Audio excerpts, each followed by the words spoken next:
Good morning, student of class 7. Hope you are fine at home. Today I am going to start new topic of your 6th chapter. So kindly open your book. Let's start. Rusting of iron. Rusting of iron. Iron and many other metals react with oxygen and moisture present in the atmosphere. जब ये सारी चीज़ें present होंगी atmosphere में, उसमें rusting आ जाएगा, मतलब मुरझा लग जाएगा. देखिए यहाँ पे मुरझे सारे लगे हुए हैं. आपको एग्जांपल दिखाया गया आपकी बुक में. It is known as corrosion. उनको क्या कहते हैं? जब वो रस्ट आ जाते हैं उस पर, कोई भी मेटल सब्सटेंस पे, तो उन्हें क्या कहते हैं? कोरोजन कहते हैं. Can be defined as the process of slow eating. ठीक है, धीरे धीरे वो उस मेटल को रिड्यूस करते जाते हैं, ख़त्म करते जाते हैं. Iron react with oxygen and moisture present in the atmosphere to form a brown scurry surface. जब सब्सटेंस आ जाता है उस पर एकदम मॉइस्ट और ख़राब सा वो रस्ट जैसा हो जाता है, तो उसको रस्ट बोलते हैं. Rusting of iron is an undesirable reaction because the layer of the rust falling exposing the metals to further rusting. फिर वो धीरे धीरे उसको ख़त्म करते जाता है. Rusting is an chemical reaction in which iron changes into new substance. जो आयरन होता है वो नया सब्सटेंस बनाता है. आइए देखें, आयरन किससे रिएक्ट हो रहा है? ऑक्सीजन से और वाटर से. क्या होगा? जब पानी, ऑक्सीजन और आयरन दोनों रहेंगे तो क्या बनेगा? Fe2O3. Okay. Thus, for rusting, the presence of water and oxygen is essential. जो रस्टिंग होता है उसके लिए ये सब सारी चीज़ें ज़रूरी होती हैं. वाटर और ऑक्सीजन मेनली ज़रूरी होता है. प्रिवेंशन ऑफ रस्टिंग, हम इसको कैसे रोक सकते हैं? Rusting can be prevent by not allowing the iron to come in contact with air and water. Air और वाटर के कॉन्टैक्ट में उन्हें नहीं आने देना चाहिए. जब आने देंगे तो ये ख़राब होगा, अगर नहीं आने देंगे तो ये नहीं ख़राब होगा. कोई भी आयरन, कोई भी मेटल नहीं ख़राब होगा. उनको हमेशा हमें क्या करना चाहिए? ऑयलिंग करते रहना चाहिए. द ऑयल और grease form of a layer over the surface of the iron object. This prevent oxygen and water coming in contact with iron surface.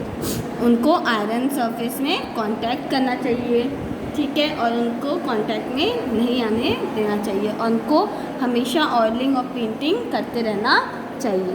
Painting भी करना चाहिए. A painting forms a layer over the iron object. This method is used to prevent rusting of bridges, ships, gates, car and bicycle. अगर हम लोग इसको paint करके रखेंगे तो ये ख़राब हो, रस्ट लगने से बच जाएगा, ख़राब नहीं होगा. प्लेटिंग एंड गैल्वेसिंग, ठीक है. देखिए उसको क्या कहते हैं? कोटिंग आयरन और steel with a thin zinc layer is called गैल्वेसिंग.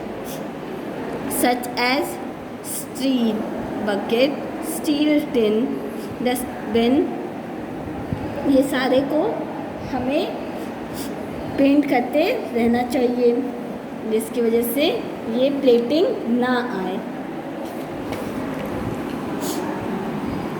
Chemical reactions कैसे होते हैं? Since a chemical reaction involve reaction is called a chemical reaction is also known as chemical reaction. जो केमिकल रिएक्शन होता है वो involve करता है और कोई भी चेंजेस नहीं होते हैं उसमें। अगर कुछ बड़ा रिएक्शन करना होता है तो ही उसमें रिएक्शन टेक प्लेस करता है, वरना वो नहीं करता है। Chemical reaction result in changes in the structure of molecules. The products of a chemical change may have very different physical and chemical properties for the reactant. बहुत सारे केमिकल और फिजिकल प्रॉपर्टीज़ हैं जिसकी वजह से रिएक्शन टेक प्लेस करता है, chemical reaction take place करता है। There are various kinds of chemical reactions such as reaction with air, जब एयर से रिएक्शन कराता है, डिस्प्लेसमेंट रिएक्शन जैसे आयरन और कॉपर सल्फेट से जब हम लोग रिएक्ट कराएंगे तो कॉपर आयरन सल्फेट का फॉर्मेशन होता है। अगर न्यूट्रलाइजेशन रिएक्शन एंड क्रिस्टलाइजेशन, ठीक है, देख लीजिए एयर रिएक्शन में कैसे होता है, आइए देखते हैं। During rusting iron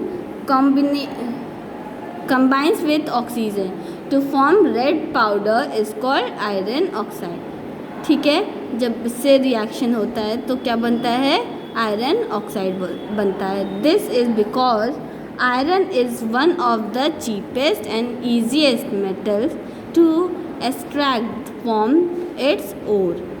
Iron and steel are among the most widely used material in our society.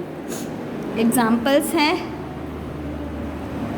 by brushing the surface of the fruit with juice forms citric fruit and like lemon.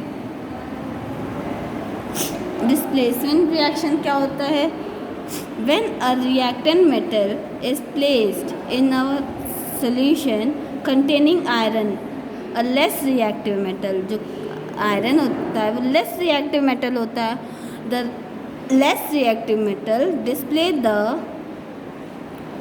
form from the solution, वो जो less reactive metal को replace कर देता है कोई भी metal.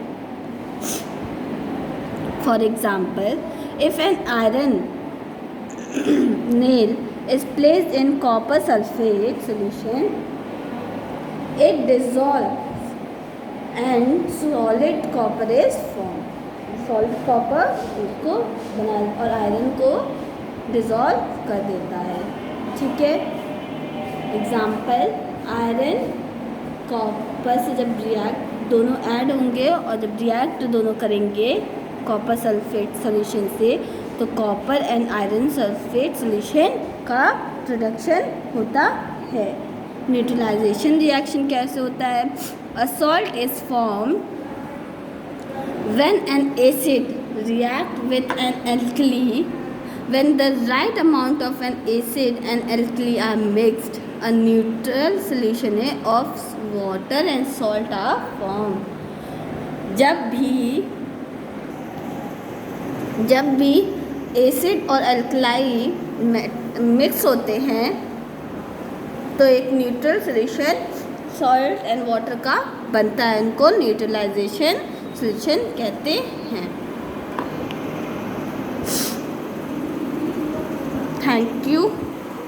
ये देखिए क्रिस्टलाइजेशन क्या है, it is the process of spreading solution and on heating form solution. इसको जब हम कोई भी सॉल्यूशन को मिक्स करते हैं, सेपरेट करते हैं कोई भी सॉल्यूशन से, उसको क्या कहते हैं, crystallization. Thank you for listening this video, take care. एक बार आप और सुन लीजिए क्रिस्टलाइजेशन क्या है, it is the process of spreading a solution solid that deposit decompose on heating form the solution, वो solution का formation होता है। For example, we separate sugar from its solution by crystals, उनका crystal formation होता है। और example ये physical change करता है उसे हम क्या कहते हैं, क्रिस्टलाइजेशन कहते हैं। It is the process of separating a soluble solid on heating from the solution is called crystallization. Thank you for listening this video. First see this and take in your book.